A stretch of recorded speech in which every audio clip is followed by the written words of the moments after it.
अस्सलाम वालेकुम दोस्तों।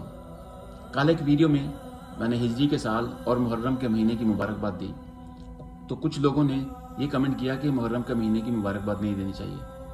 कुछ लोगों ने नेगेटिव कमेंट किए, वो मैंने डिलीट कर दिए क्योंकि मुझे गंदगी नहीं चाहिए अपनी वॉल पे। लेकिन मैं मुबारकबाद इसलिए देता हूँ कि ये वो अजीम महीना है जिसमें नबी करीम सल्लल्लाहु अलैहि वसल्लम की आल औलाद की कुर्बानी अल्लाह ताला ने लेकर पूरी दुनिया को ता क़यामत आने वाले लोगों तक ये मैसेज पहुँचाया कि सही दीन क्या है, सही इस्लाम क्या है, कुर्बानी क्या है, इसार क्या है।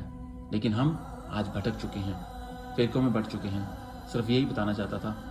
आप लोग तो शायद एक महीने की इज़्ज़त करते हैं, हम पूरा साल नबी करीम सल्लल्लाहु अलैहि वसल्लम की सुन्नतों पर अमल करके लोगों को बताते हैं कि सही दीन क्या है, सही इस्लाम क्या है।